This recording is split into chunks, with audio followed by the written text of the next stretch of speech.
여러분은 여군 부사관 하면 어떤 이미지를 떠올리시나요? 단지 군복 입은 여성, 누군가의 딸이라 봐주는 대상, 아니면 군대 조직에서 살아남기 힘든 존재. 하지만 오늘 그 모든 편견을 부숴버린 한 사람이 있습니다. 바로 하사 이하늘 이야기입니다. 육군 부사관학교 수료식 날이었다. 이하늘은 거울 앞에 서서 자신의 모습을 바라봤다. 깔끔하게 다림질된 제복 위에 달린 하사 계급장이 아침 햇살에 반짝였고 반듯하게 정돈된 베레모가 그녀의 결연한 표정과 어우러졌다. 거울 속 자신의 모습에서 이하늘은 아버지의 모습을 잠시 발견했다. 아빠, 나 진짜 군인이 될 거야. 장군 딸이 아니라 그냥 하사 이하늘로 기억되고 싶어.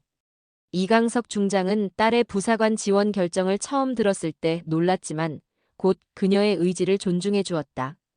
군에서 중장이라는 높은 위치에 오른 그는 딸의 선택이 쉽지 않은 길이 될 것임을 알고 있었다. 하늘아, 군대는 내가 생각하는 것보다 더 험할 수도 있어. 특히 여군으로서는. 이하늘은 아버지의 말을 끊었다. 알아요, 아빠. 하지만 스스로 해내고 싶어요. 그리고 제가 누군지 아무도 모르게 해주세요. 아빠 덕분에 들어간 거라는 소리 듣기 싫으니까요. 이강석은 잠시 침묵했다. 딸의 고집스러운 눈빛에는 확고한 의지가 담겨 있었다. 알았다. 내 뜻대로 하마. 하지만 정말 어려운 일이 있으면 그땐 제가 직접 해결할게요. 진짜 군인으로서요. 이하늘은 부사관학교를 높은 성적으로 졸업했다. 성적 우수자에게 주어지는 제한적 혜택 중 하나로 그녀는 희망 보직에 대한 의견을 제출할 수 있었고 행운이 따라 행정병과 지원이 받아들여졌다. 특히 까다로운 심사를 거쳐야 하는 사단 행정지원부에 배치되었다는 것은 그녀의 능력을 인정받은 것이기도 했다. 아이러니하게도 그곳은 아버지가 사단장으로 있는 부대였다. 첫 출근 날 이하늘은 긴장된 마음으로 행정지원부 청사 앞에 도착했다. 서류가 담긴 서류 가방을 단단히 쥐고 그녀는 깊게 숨을 들이마시고 안으로 들어갔다. 하사 이하늘, 육군 부사관학교 제234기수 수료하고 첫 임무 수행하러 왔습니다. 김도경 대위는 새로운 하사를 무심히 바라보았다. 그의 시선에는 별다른 감흥이 없었다. 왔어? 인사계로 가서 박태수 상사한테 보고해. 앞으로 내 담당 상관이야. 이하늘은 더욱 꼿꼿이 자세를 세웠다. 네, 대위님. 최선을 다하겠습니다. 인사계로 가는 길에 이하늘은 주변을 살폈다. 깔끔하게 정리된 사무실, 바쁘게 움직이는 군인들, 그 모든 것이 그녀에게는 새로운 세계였다. 행정병과는 전투부대보다는 덜 위험할지 모르지만 그 나름의 도전이 있을 터였다. 박태수 상사는 서류에 집중하고 있었다. 이하늘이 경례를 붙이자 그는 고개를 들었다. 하사 이하늘입니다. 오늘부터 인사계에서 근무하게 되었습니다. 박 상사는 이하늘을 잠시 위아래로 훑어보더니 말했다. 새로운 여군이군. 행정병과는 섬세함이 필요해서 여군들이 늘고 있어. 자리에 앉아. 그의 말엔 직접적인 차별은 없었지만 어딘가 무시하는 듯한 뉘앙스가 묻어 있었다. 이하늘은 표정을 바꾸지 않고 자리에 앉았다. 인사 기록 관리부터 시작할 거야. 보안 사항이 많으니 주의해. 그리고 이건 외부 반출 금지. 알았지? 네, 상사님. 이해했습니다. 처음 한 달간 이하늘은 모든 업무에 열성적으로 임했다. 인사 기록 관리가 주 업무였지만 그녀는 빠르게 행정 시스템을 익히고 효율적인 방법을 제안하기도 했다. 동기인 최미나 하사와도 좋은 관계를 유지했다. 최미나는 이하늘보다 내성적이었지만 꼼꼼하고 책임감이 강했다. 하늘아, 넌 정말 일을 빨리 배우는 것 같아. 이하늘은 미소 지었다. 아냐, 미나. 내가 가르쳐준 덕분이지. 그러나 모든 것이 순탄하지만은 않았다. 어느 날 퇴근 시간 무렵, 이하늘은 우연히 박태수 상사와 김도경 대위의 대화를 듣게 되었다. 최근에 온 그 이하늘 하사 말인데요. 일은 잘하는데 좀 튀는 것 같습니다.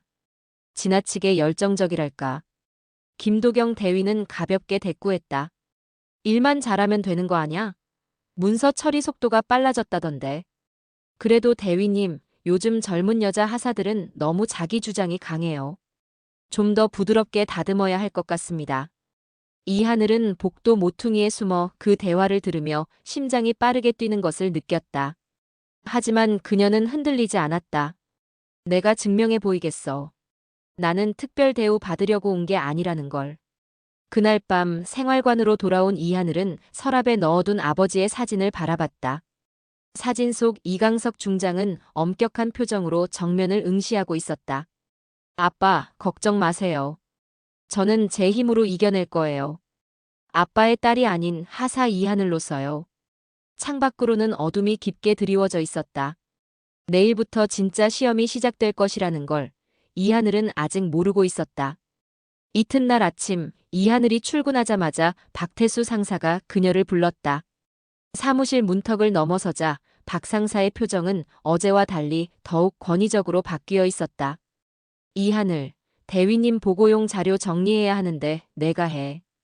그리고 지금 바로 커피 한 잔 가져와. 이하늘은 잠시 망설였다. 행정 업무와는 거리가 먼 일이었다.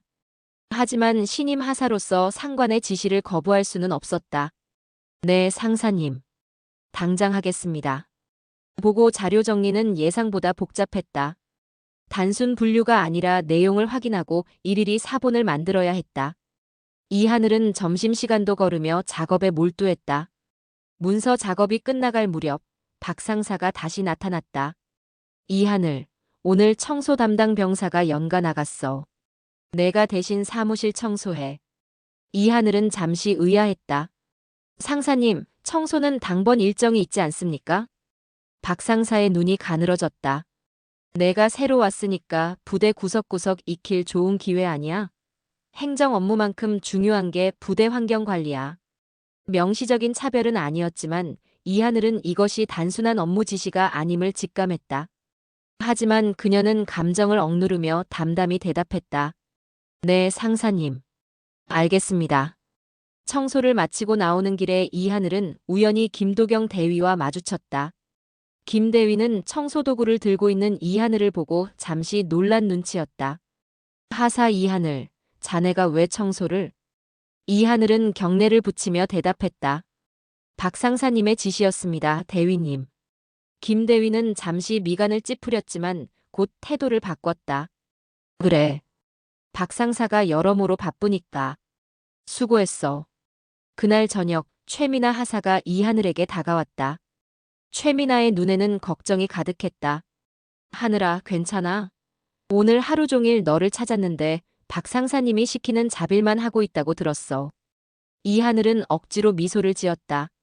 괜찮아. 신임 하사니까 이런 것도 다 경험이지.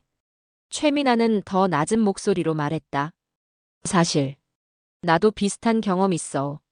그 상사님, 특히 여군들에게 그런 경향이 있어. 남자 하사들한테는 그런 일 시키는 걸 본 적 없거든. 이하늘은 깊은 한숨을 내쉬었다. 이것이 단순한 시험이 아니라 체계적인 괴롭힘이라는 느낌이 들었다. 일주일이 지나도 상황은 나아지지 않았다. 이하늘은 행정 업무보다 박 상사의 심부름과 잡무에 더 많은 시간을 보냈다. 중요한 회의에서는 의도적으로 배제되었고 그녀가 작성한 보고서는 항상 좀 더 명확하게 작성하라는 이유로 반려되었다. 어느 날 회식 자리에서 술이 몇 순배 돌자 박 상사가 갑자기 이하늘을 지목했다. 이하늘, 넌 왜 그렇게 꼿꼿하게 굴지? 군대는 유연성이 필요한데 너무 원칙만 따르는 것 같아. 테이블에 있던 모든 사람들이 주목했다. 이하늘은 얼굴이 굳었지만 겉으로는 미소를 지으려 노력했다. 그때 김도경 대위가 말했다. 농담은 적당히 합시다. 이하늘 하사는 열심히 하는 군인입니다. 박 상사는 미소를 감추지 않았다. 네, 물론이죠. 특히 문서 정리는 아주 완벽하게 하니까요. 그의 말엔 비꼬는 뉘앙스가 담겨 있었다. 이하늘은 참을 수 없는 모욕감을 느꼈다. 하지만 그 자리에서 일어나 항의할 수는 없었다. 그저 잔에 든 술을 한 번에 비우는 것으로 답했다. 회식이 끝나고 돌아가는 길, 이하늘은 화장실에서 훌쩍이는 소리를 들었다. 조심스레 들어가 보니 후임 여군 하사가 울고 있었다. 괜찮으세요? 무슨 일 있으셨어요? 후임은 놀라 얼른 눈물을 닦았다. 그리고는 주변을 살피더니 이하늘에게 가까이 다가와 속삭였다. 선배님, 그 상사님이 저한테도 그랬어요. 업무 배제는 기본이고 은근히 제 능력을 의심하는 말을 자꾸 해요. 어떻게 해야 할지 모르겠어요. 이하늘은 가슴이 무거워졌다. 이건 단순한 괴롭힘이 아니라 체계적인 문제였다. 그녀는 후임의 어깨를 토닥이며 말했다. 참고 견디지 마. 내가 이 문제를 해결할 방법을 찾을게. 숙소로 돌아온 이하늘은 깊은 생각에 잠겼다. 아버지에게 도움을 청할까도 잠시 고민했지만 곧 그 생각을 접었다. 아니야, 내 힘으로 해결해야 해. 아빠의 딸이 아닌 하사 이하늘로서. 창밖으로 비가 내리기 시작했다. 빗소리를 들으며 이하늘은 결심했다. 내일 정식으로 문제를 제기해보리라고. 하지만 그녀는 아직 자신을 기다리고 있는 더 큰 시련을 예상하지 못했다. 다음 날 아침, 이하늘은 김도경 대위를 찾아가 면담을 요청했다. 그녀의 표정은 결연했고 목소리는 침착했다. 대위님, 박태수 상사님의 행동에 대해 말씀드리고 싶습니다. 김 대위는 잠시 미간을 찌푸리더니 곧 이하늘을 자리에 앉히고 문을 닫았다. 말해봐, 하사. 이하늘은 침착하게 지난 몇 주간 있었던 일들을 설명했다. 업무와 무관한 심부름, 여군들에 대한 차별적 대우, 작성한 보고서의 부당한 반려 등. 김 대위는 표정 변화 없이 이하늘의 이야기를 들었다. 알겠어. 하지만 이하늘, 군대는 계급 사회야. 상관의 지시에 불만이 있더라도 따르는 게 기본이지. 게다가 박 상사는 20년 넘게 군 생활을 해온 베테랑이야. 이하늘은 당혹스러웠다. 하지만 대위님, 이건 단순한 지시가 아니라 부당한 대우입니다. 군 내부 규정에도 명시되어 있지 않습니까? 김 대위의 표정이 굳어졌다. 이하늘, 괜히 문제 일으키지 말고 내가 좀 참고 넘어가. 박 상사도 너를 단련시키려는 의도일 뿐이야. 내가 좀 더 융통성을 발휘하면 모두가 편해질 텐데. 자리에서 나온 이하늘의 발걸음은 무거웠다. 김 대위마저 문제를 인식하지 못하고 있었던 것이다. 아니, 어쩌면 알면서도 묵인하고 있는 건지도 모른다. 그날 오후, 이하늘은 월간 업무 계획 회의에서 또다시 배제되었다. 대신 박 상사는 그녀에게 서류 보관소 정리를 지시했다. 이하늘, 이번 회의는 너무 전문적인 내용이라 내가 이해하기엔 좀 어려울 거야. 대신 서류 보관소 좀 정리해. 나중에 내가 정리한 자료들이 필요할 거니까. 이하늘은 입술을 깨물었다. 상사님, 저도 월간 계획회의에 참석해야 제 업무를 제대로 할 수 있습니다. 전문적인 내용이라도 배우면서 성장하고 싶습니다. 박 상사는 미소를 지으며 말했다. 그런 의욕은 좋지만 지금은 기본부터 차근차근 배우는 게 중요해. 서류 정리부터 완벽하게 하자고.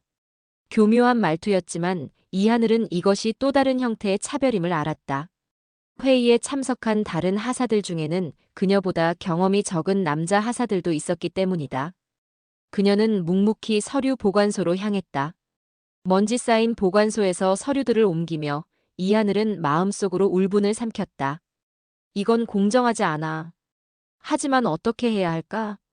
서류 정리를 마치고 나오는 길에 이하늘은 우연히 게시판에 부착된 청렴신고센터와 군인권센터 포스터를 발견했다.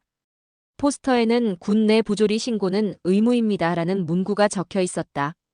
이하늘은 그 번호를 휴대폰에 저장했다. 그날 저녁 부대 회식이 있었다. 모든 부사관과 장교들이 모인 자리였다. 술이 몇 순배 돌자 분위기는 점점 격해졌다. 박 상사는 또다시 이하늘에게 주목했다. 이하늘, 요즘 어때? 업무에 적응은 잘 되고 있어? 너무 스트레스 받지는 말고. 그의 표면적인 말은 친절했지만 그 안에 담긴 뉘앙스는 달랐다. 마치 내가 이 상황을 견디지 못할 거라 생각한다는 의미였다. 잘 적응하고 있습니다, 상사님. 좋은 경험이 되고 있습니다. 박 상사는 웃었다. 그래, 그래. 이하늘 하사는 정말 의욕적이야. 마치 군에서 큰일을 해낼 사람 같아. 그의 말에 몇몇은 웃었고 다른 이들은 불편한 듯 시선을 돌렸다. 김도경 대위는 급히 화제를 돌렸다. 자, 이제 다른 이야기나 합시다. 다음 주 훈련 계획에 대해. 회식이 끝나고 숙소로 돌아가는 길, 최민아가 이하늘에게 다가왔다. 하늘아, 괜찮아? 오늘 박 상사님이 너한테 계속 집중하더라. 이하늘은 담담하게 대답했다. 괜찮아, 미나. 그저 술자리 분위기일 뿐이야. 최민아는 망설이다가 낮은 목소리로 말했다. 사실 나도 비슷한 일 겪었어. 그리고 후임 여자 하사들도 마찬가지야. 특히 김지연 하사는 요즘 자주 울더라. 박 상사가 그녀에게 은근히 압박을 주는 것 같아. 이하늘은 멈춰섰다. 김지연 하사? 어떻게? 최민아의 목소리가 더 작아졌다. 지연이가 내게 그러더라. 항상 내 보고서만 반려되고 업무에서 배제돼요. 뭘 해도 인정받지 못하는 것 같아요. 자세한 건 말하지 않았지만 뭔가 있는 게 분명해. 이하늘의 마음이 더 무거워졌다. 이건 단순한 개인적 문제가 아니라 구조적인 문제였다. 그녀는 결심했다. 미나, 나 내일 청렴신고센터에 익명 신고 넣을 거야. 이대로는 안 되겠어. 최민아의 얼굴이 창백해졌다. 하늘아, 괜히 위험한 짓 하지 마. 신고해봤자 달라질 게 없을 거야. 오히려 내가 더 위험해질 수도 있어. 하지만 이하늘의 결심은 확고했다. 자신과 동료들의 존엄을 위해, 그리고 군인으로서의 올바른 원칙을 위해 그녀는 행동해야만 했다. 다음 날 아침, 이하늘은 청렴신고센터에 익명으로 신고서를 제출했다. 그녀는 가능한 한 객관적으로 사실만을 기술했다. 업무 배제, 차별적 대우, 부당한 업무 지시 등 모든 부당 행위를 날짜와 함께 정확히 명시했다. 그러나 일주일이 지나도 아무런 응답이 없었다. 오히려 박태수 상사의 태도는 더 노골적으로 변했고 김도경 대위는 이하늘을 피하는 듯했다. 어느 날 이하늘은 우연히 김 대위의 사무실 앞을 지나다가 대화를 엿듣게 되었다. 청렴신고센터에 신고가 들어왔다고요? 누굴까? 아마 이하늘이겠죠. 그 애 말고 누가 있겠습니까? 하지만 대위님, 걱정 마세요. 제가 옛 동기가 그쪽에 있으니까 이미 처리했습니다. 그 순간 이하늘은 자신의 신고가 묵살되었음을 깨달았다. 시스템조차 그녀를 보호해주지 않는 상황에서 이하늘은 점점 더 외롭고 무력해져 갔다. 청렴신고센터에 신고가 묵살된 지 사흘째 되는 날, 이하늘은 마지막 시도를 결심했다. 군인권센터에 연락하는 것이었다. 외부 기관이라 더 독립적으로 움직일 수 있을 거라는 희망이 있었다. 하지만 그날 오전 이상한 일이 벌어졌다. 박 상사가 불시 점검을 명목으로 그녀의 업무용 컴퓨터를 확인하더니 최근 검색 기록에서 군인권센터 웹사이트 방문 흔적을 발견했다. 이하늘, 이게 뭐지? 왜 군인권센터 사이트에 접속한 거야? 이하늘은 당황했다. 제가 군 내 제도에 대해 좀 더 알고 싶어서 찾아봤습니다, 상사님. 박 상사의 눈이 가늘어졌다. 그래, 단순한 호기심이었다고? 대단한 호기심이네. 내 업무와는 별 상관없는 것 같은데. 그날 오후 이하늘은 김 대위에게 불려갔다. 김 대위의 표정은 엄중했다. 이하늘, 박 상사가 내 컴퓨터에서 군인권센터 접속 기록을 발견했다고 하는데 맞나? 이하늘은 똑바로 대위를 바라보며 말했다. 네, 대위님. 군 내 제도에 대해 알아보기 위해서였습니다. 김 대위는 잠시 그녀를 관찰했다. 단지 그뿐이야? 뭔가 다른 의도는 없었고. 이하늘은 침착하게 대답했다. 군인으로서 알아야 할 제도에 대해 공부하고 있었을 뿐입니다. 김 대위의 표정이 더 굳어졌다. 알았어. 그럼 이제부터 너는 문서 보관소에서 근무하도록 해. 박 상사와 더 이상 접촉하지 마. 업무 재배치는 곧 통보할 거야. 이하늘은 충격을 받았다. 그녀를 보호하는 대신 격리시키는 것이었다. 대위님, 이건 문제 해결이 아닌 것 같습니다. 제가 뭘 잘못했습니까? 김 대위는 무겁게 한숨을 내쉬었다. 이하늘 하사, 솔직히 말하지. 너의 노력은 인정한다. 성실하고 원칙적인 군인이지. 하지만 군대는 그런 식으로 돌아가지 않아. 특히 박 상사는 이 부대에서 오랜 경력을 가진 사람이야. 이하늘은 묵묵히 듣고만 있었다. 내가 너를 위해 할 수 있는 말은. 이하늘, 넌 착하고 열심히 하니까 내가 눈 감아줄게. 이번만 참아. 시간이 지나면 모든 게 나아질 거야. 이하늘의 표정이 딱딱하게 굳었다. 눈 감아주신다고요? 대위님, 이건 눈 감아줄 문제가 아닙니다. 부조리를 묵인하는 것은 결국 더 큰 문제를 만들 뿐입니다. 김 대위의 목소리가 갑자기 차가워졌다. 야, 하사. 내 충고를 무시하는 건가? 상관에 대한 존중이 부족하군.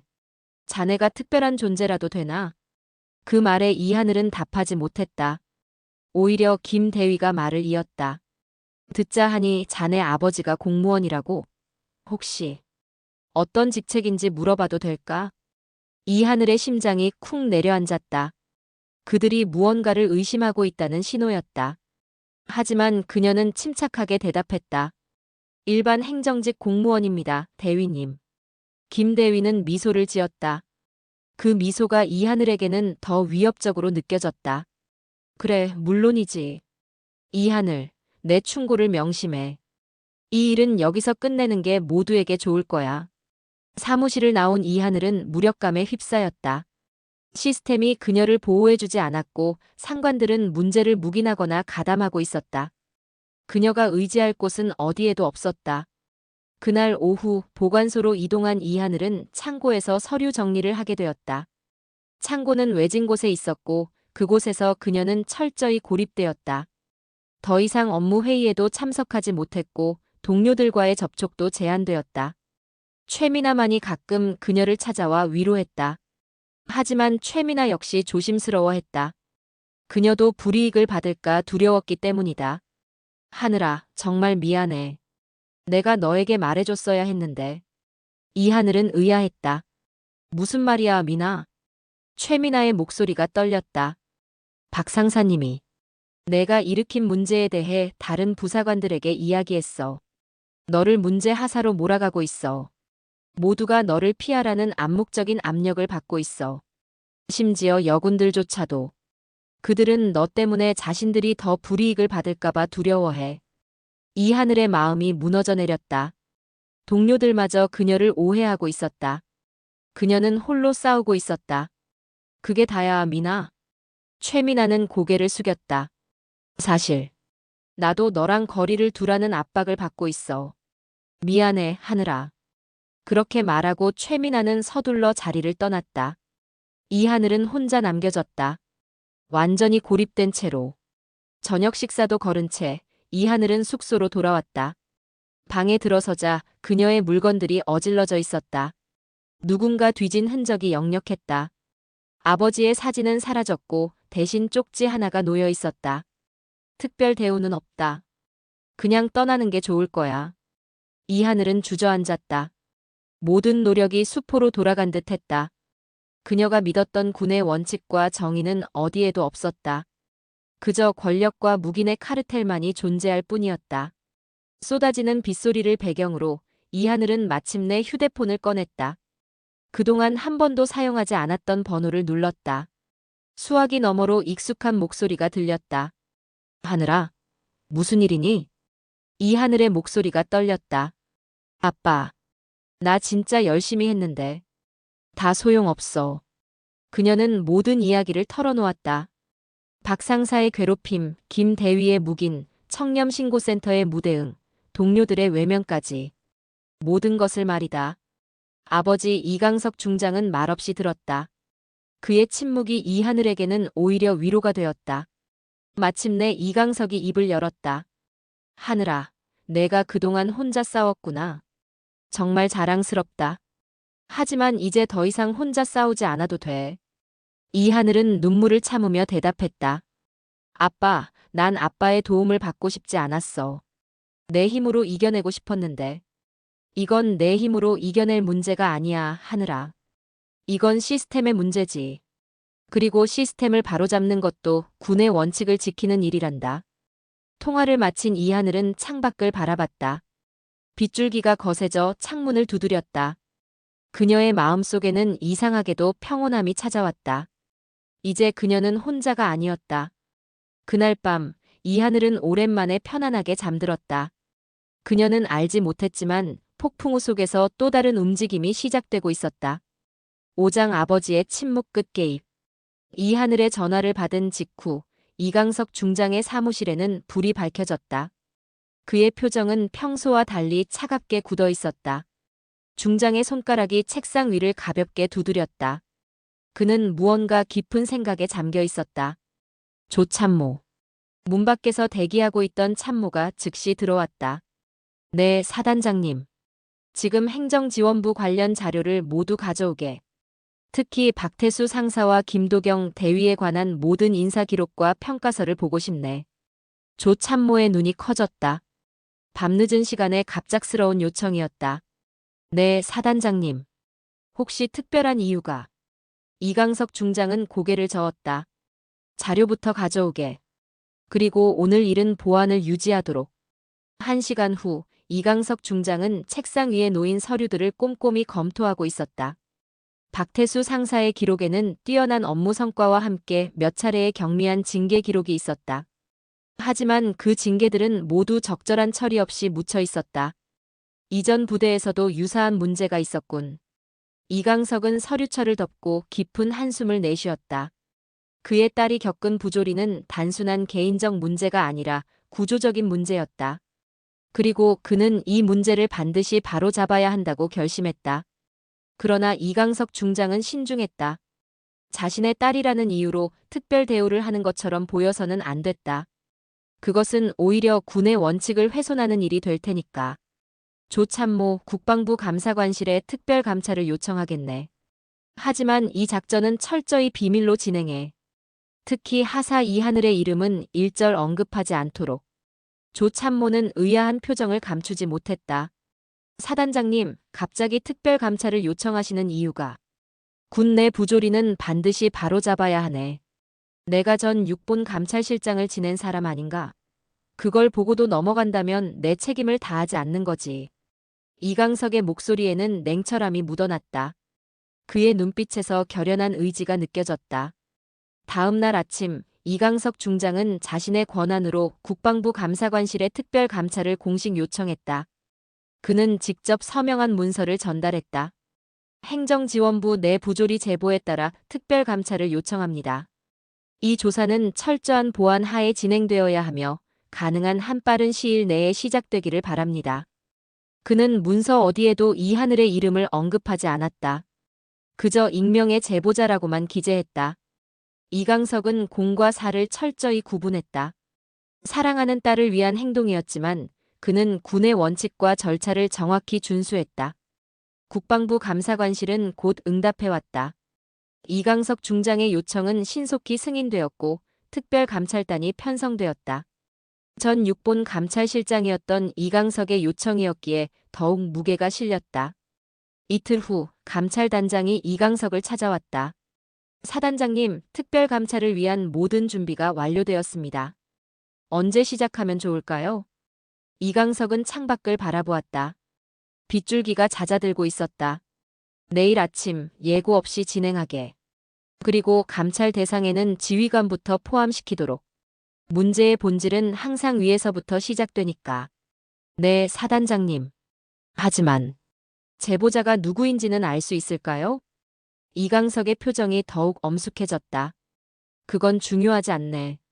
제보 내용이 사실인지 아닌지가 중요할 뿐이야. 제보자의 신원은 보호되어야 하고. 한편 이하늘이 속한 행정지원부에서는 평소와 다름없는 하루가 시작되고 있었다. 그녀는 여전히 문서 보관소에서 홀로 일하고 있었다. 동료들은 그녀를 멀리했고 김도경 대위는 그녀가 보이지 않는 곳에 배치했다. 최민아도 이하늘과 거리를 두고 있었다. 가끔 미안한 눈빛을 보내긴 했지만 직접 대화를 나누지는 않았다. 이하늘은 그런 상황을 묵묵히 받아들였다. 그녀는 무언가 변화가 있을 거라는 걸 알고 있었으니까. 그날 오후 이하늘은 보관소에서 작업하던 중 휴대폰으로 짧은 메시지를 받았다. 아버지로부터 온 메시지였다. 내일 아침 평소처럼 행동하렴. 마이너스 아빠. 그것이 전부였다. 이하늘은 메시지를 읽고 곧 삭제했다. 그녀의 가슴이 빠르게 뛰기 시작했다. 무슨 일이 일어날지는 알 수 없었지만 이하늘은 아버지를 신뢰했다. 저녁 무렵 박태수 상사가 보관소로 찾아왔다. 그의 표정은 여전히 오만했다. 이하늘, 내일 대위님이 사단장님과 회의가 있어서 우리는 일찍 출근해야 해. 아침 5시까지 출근해서 서류 정리해 놓도록. 이하늘은 묵묵히 경례했다.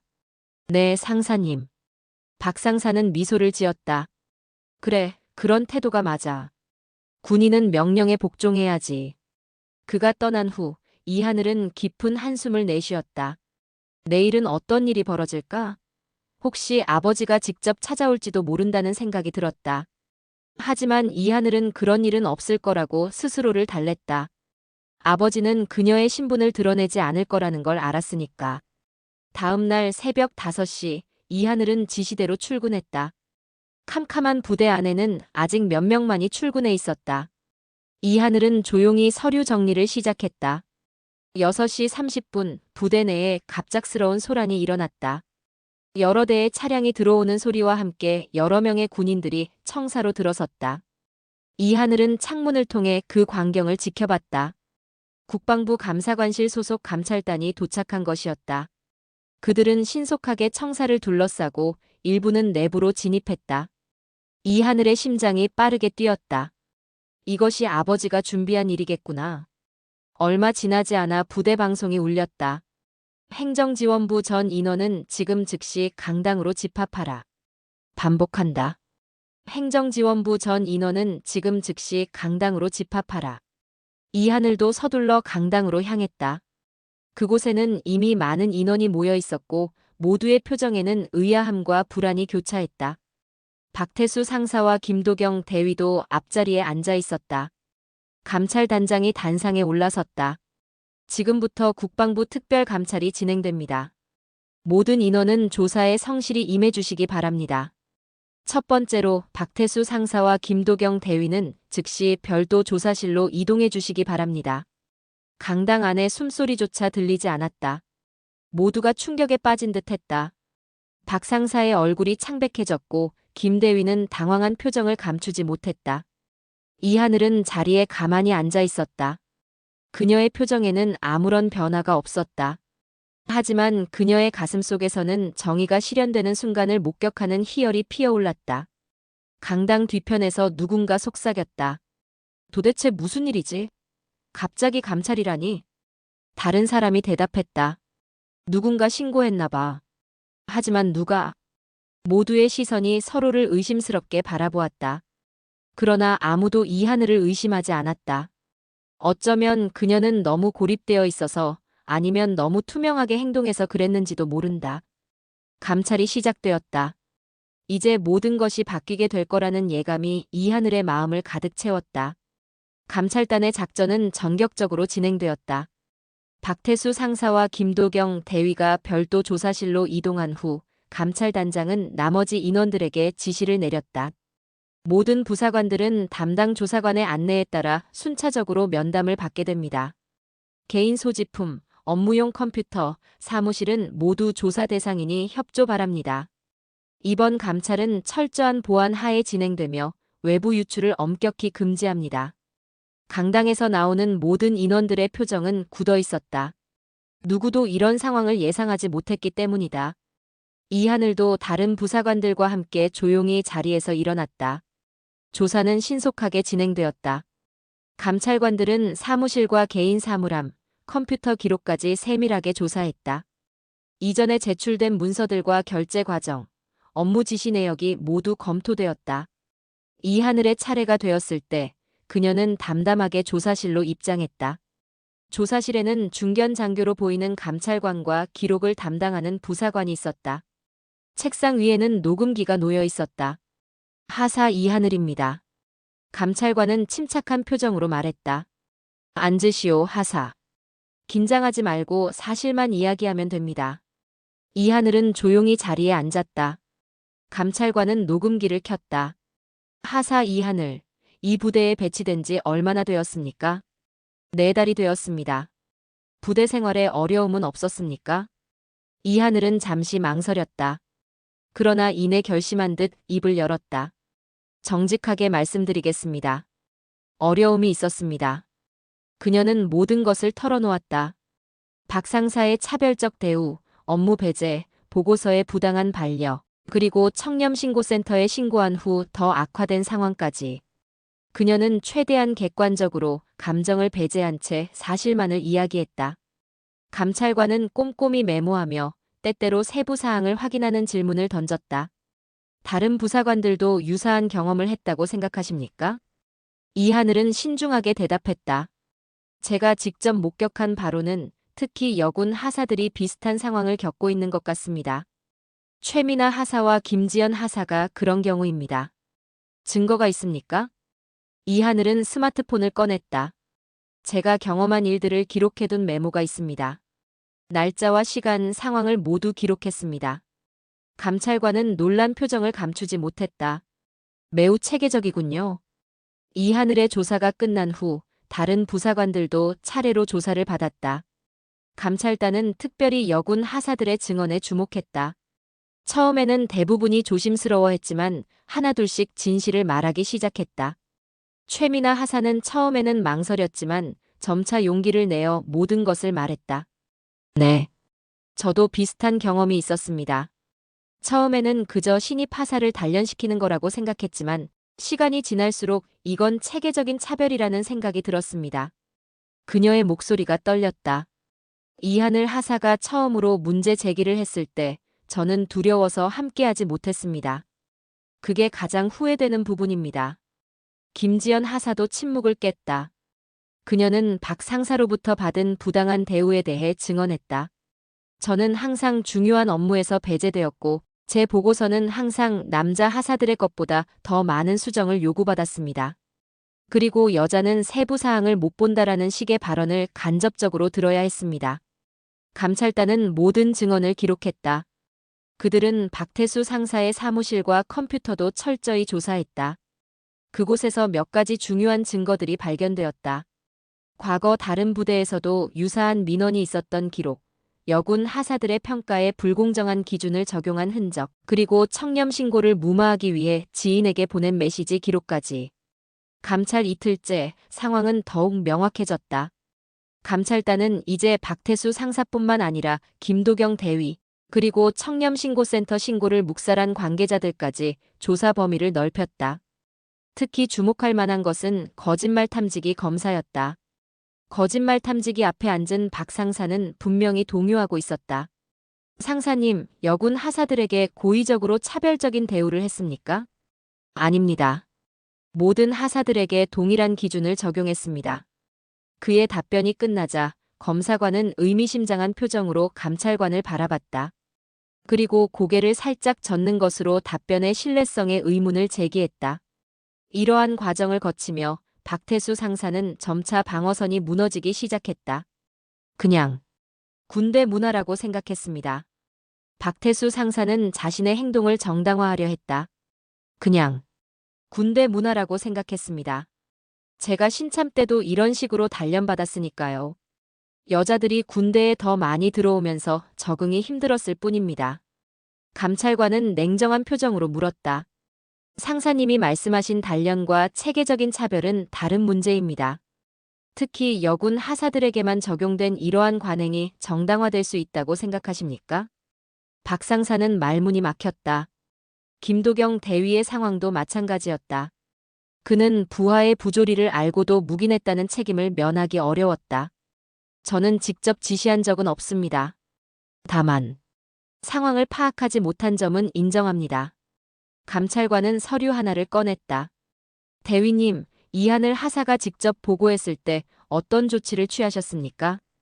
김 대위는 침묵했다. 그의 무대응이 답이었다. 감찰 사흘째, 감찰단은 모든 조사를 마무리하고 결과를 정리했다.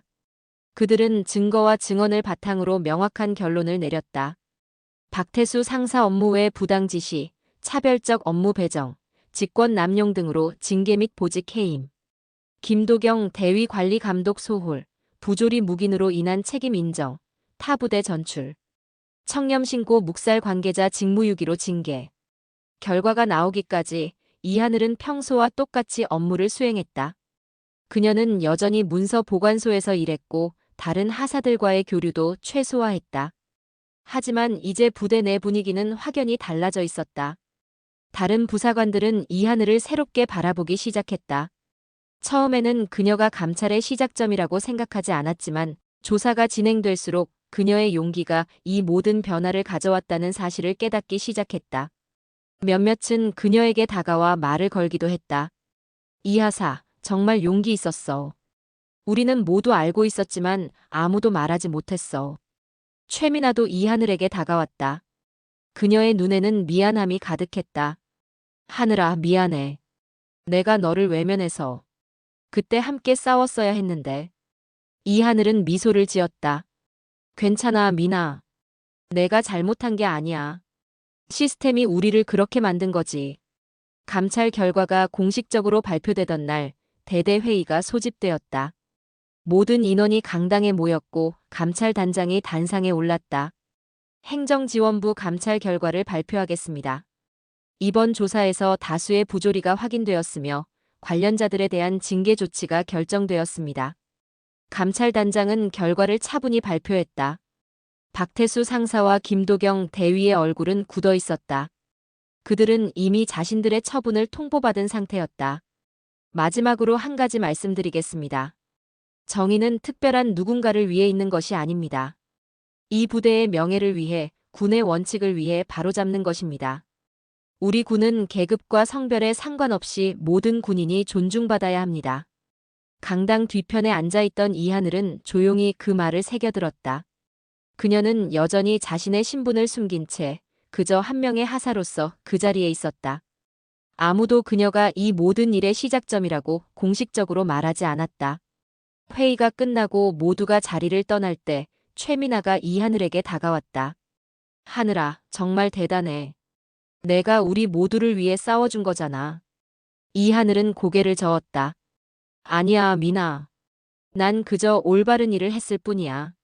그리고 혼자 싸운 게 아니었어. 그녀는 창밖을 바라봤다. 멀리서 사단장 차량이 떠나는 것이 보였다. 이하늘의 입가에 작은 미소가 번졌다.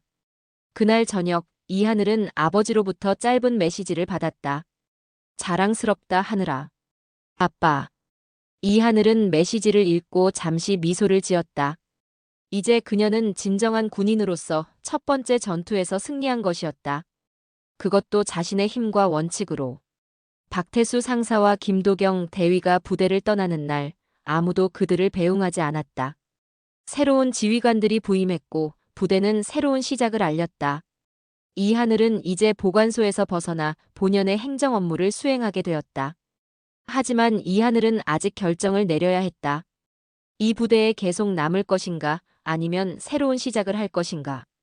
그녀의 앞에는 또 다른 선택이 기다리고 있었다. 감찰 작전이 종료된 지 일주일 후 행정지원부에는 새로운 지휘관들이 부임했다. 정현우 대위가 새 중대장으로 강민석 상사가 선임 부사관으로 자리를 잡았다. 부대 분위기는 확연히 달라졌다. 정현우 대위는 특이한 이력을 가진 인물이었다. 과거 국방부 감사관실에서 근무한 경험이 있는 그는 원칙주의자로 알려져 있었다. 부임 첫날 그는 모든 부사관들과 개별 면담을 진행했다. 이하늘의 차례가 되었을 때 그는 차분한 표정으로 그녀를 맞이했다. 하사 이하늘, 앉아봐. 자네 이야기는 많이 들었네. 이하늘은 긴장했다. 무슨 말씀이신지요, 대위님? 정 대위는 책상 위에 있던 서류 하나를 가리켰다. 감찰 보고서를 보면 자네가 부조리에 맞서 용기 있게 행동했다는 내용이 있군. 그것도 자신의 불이익을 감수하면서. 이하늘은 고개를 숙였다. 저는 그저 제 의무를 다했을 뿐입니다. 정 대위는 고개를 끄덕였다. 그런 자세가 군인의 기본이지. 이제 자네의 진짜 업무를 시작할 때가 됐어. 내일부터 신병 교육 담당으로 배치하겠네. 자네의 원칙적인 태도가 후임들에게 좋은 본보기가 될 거야. 이하늘은 마음속으로 기뻤지만 표정을 차분히 유지했다. 감사합니다, 대위님. 최선을 다하겠습니다. 새로운 업무는 이하늘에게 큰 도전이었다. 그녀는 신병 교육에 철저히 임했고 후임 여군들에게 특별한 관심을 기울였다. 그녀는 자신이 겪었던 어려움이 다시는 반복되지 않기를 바랐다. 최미나와 다른 여군 하사들과의 관계도 회복되었다. 그들은 이제 서로를 더 깊이 이해하고 지지했다. 특히 최미나는 이하늘의 가장 가까운 동료가 되었다. 하늘아, 너 덕분에 우리 모두가 달라졌어. 이제는 정당한 대우를 받는 느낌이야. 이하늘은 미소 지었다. 우리 함께 변화시킨 거야, 미나. 그러나 이하늘에게는 아직 해결되지 않은 문제가 있었다. 바로 자신의 신분이었다. 아버지가 사단장이라는 사실을 계속 숨길 수 있을까? 그리고 그것이 옳은 일일까? 어느 날 오후 부대에 특별한 손님이 찾아왔다는 소식이 전해졌다. 사단장인 이강석 중장이 행정지원부를 시찰하러 온다는 것이었다. 이하늘의 심장이 빠르게 뛰기 시작했다. 사단장님이 오신대. 감찰 이후 상황을 점검하러 오시는 거래. 최미나의 말에 이하늘은 침착함을 유지하려 애썼다. 그렇구나. 모든 인원이 정렬하여 사단장을 기다렸다. 이하늘은 최대한 뒤쪽에 서서 눈에 띄지 않으려 했다. 그러나 운명은 그녀를 피해가지 않았다. 이강석 중장이 수행원들과 함께 들어왔다. 그의 모습은 위험 있었고 모두가 경례로 그를 맞이했다. 정현우 대위가 나서서 부대 현황을 보고했다. 사단장님, 행정지원부 정현우 대위입니다. 감찰 이후 부대 상황을 보고드리겠습니다. 이강석은 차분히 보고를 들었다. 그의 시선이 부사관들의 열에 머물렀지만 딸을 찾는 기색은 전혀 없었다. 그는 철저히 사단장으로서의 역할만을 수행했다. 보고가 끝난 후 이강석은 부대원들에게 말했다. 여러분들의 노력에 감사드립니다. 군은 원칙과 정의가 바로 설 때 더욱 강해집니다. 최근의 어려움을 극복하고 새롭게 출발하는 여러분들을 응원합니다. 그의 연설 중에 불현듯 한 부사관이 손을 들었다. 그는 최근에 전입 온 서기태 상사였다. 모두가 놀란 표정으로 그를 바라봤다. 사단장님, 질문이 있습니다. 이강석은 약간 놀랐지만 고개를 끄덕였다. 말씀하시오. 최근 감찰이 진행된 진짜 이유가 무엇입니까? 갑작스러운 감찰이었고 특별히 철저했다고 들었습니다. 현장에 긴장감이 감돌았다. 정현우 대위가 서기태 상사를 제지하려 했지만 이강석은 손을 들어 그를 말렸다. 좋은 질문입니다. 감찰은 제보에 의해 시작되었습니다. 그리고 그 제보가 사실이었기에 철저히 진행된 것입니다. 서기태 상사는 계속했다. 소문에 의하면 사단장님께서 특별한 관심을 가지고 이 감찰을 주도하셨다고 합니다. 혹시 특별한 이유가 있으셨습니까? 이강석의 표정이 굳어졌다. 잠시 침묵이 흘렀다. 이하늘은 숨을 죽였다. 제발 아빠. 아무 말도 하지 마세요. 마침내 이강석이 입을 열었다. 정의는 특별한 누군가를 위해 있는 것이 아닙니다. 이 부대의 명예를 위해 군의 원칙을 위해 바로잡는 것입니다. 그 이상도 이하도 아닙니다. 감찰단장이 했던 말과 똑같은 말이었다. 이하늘은 아버지가 그 말을 직접 지시했음을 깨달았다. 서기태 상사는 만족하지 못한 표정이었지만 더 이상의 질문은 하지 않았다.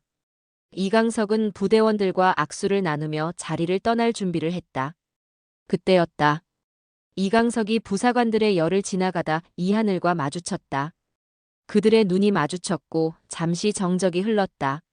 하지만 이강석은 전혀 다른 모습을 보이지 않았다. 그저 다른 부사관들에게 했던 것처럼 공식적인 인사를 건넸을 뿐이었다. 수고하시오, 하사. 이하늘도 규정대로 경례로 답했다. 감사합니다, 사단장님. 아무도 그들 사이의 특별한 관계를 눈치채지 못했다. 이하늘과 이강석, 두 사람은 완벽하게 자신들의 역할을 수행했다.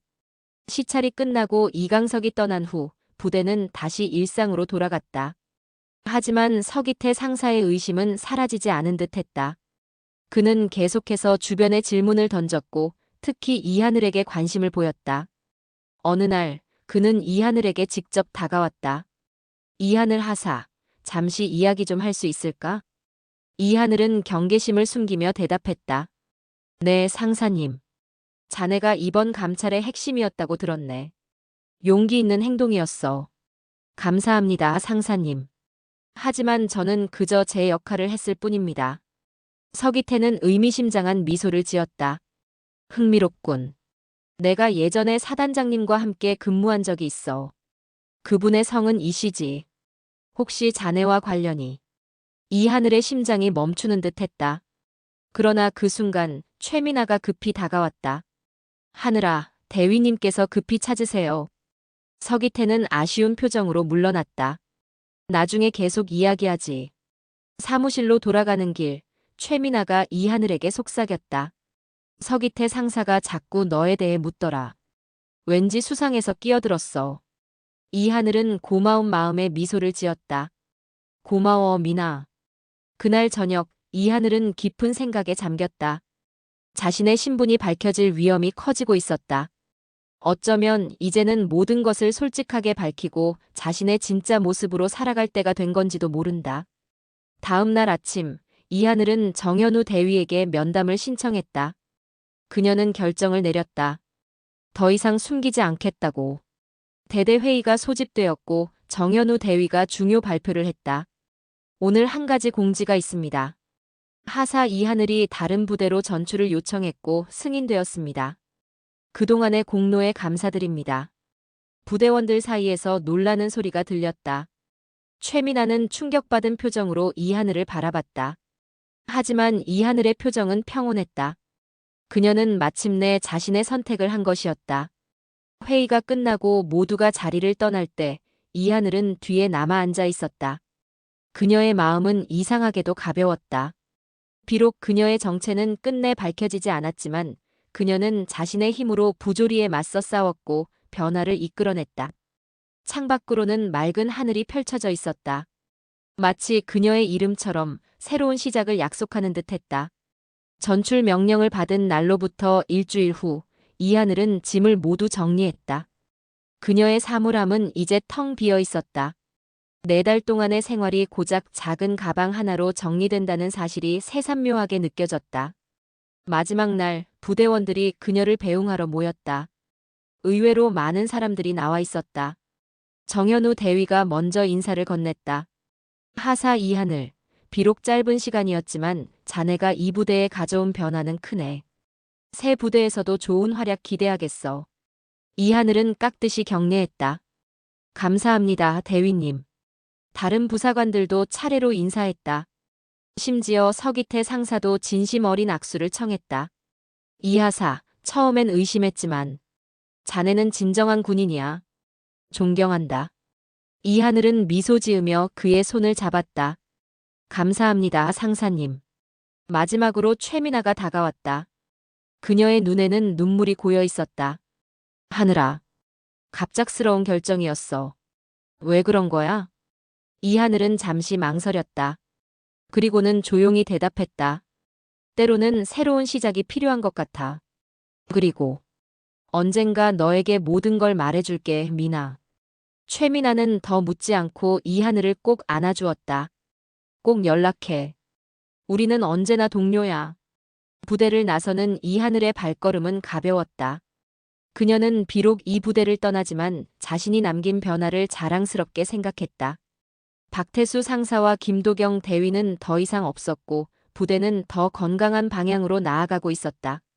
부대 정문을 통과하려는 순간 누군가 뒤에서 그녀를 불렀다. 이하늘 하사. 돌아보니 최민아가 숨을 헐떡이며 달려오고 있었다. 미나, 무슨 일이야? 최민아는 잠시 숨을 고르고 말했다. 하늘아, 나 이제 알 것 같아. 내가 누구인지. 이하늘의 심장이 빠르게 뛰었다. 무슨 뜻이야? 이강석 중장님이. 내 아버지시지? 그래서 내가 떠나기로 한 거야? 내 신분이 밝혀질까봐? 이하늘은 잠시 침묵했다. 그리고는 깊은 한숨을 내쉬었다. 어떻게 알았어? 최민아는 쓴웃음을 지었다. 내가 부대에 없을 때 서기태 상사가 내 서류를 뒤졌대. 그리고 사단장님의 가족 사항을 조사했고 소문이 돌기 시작했어.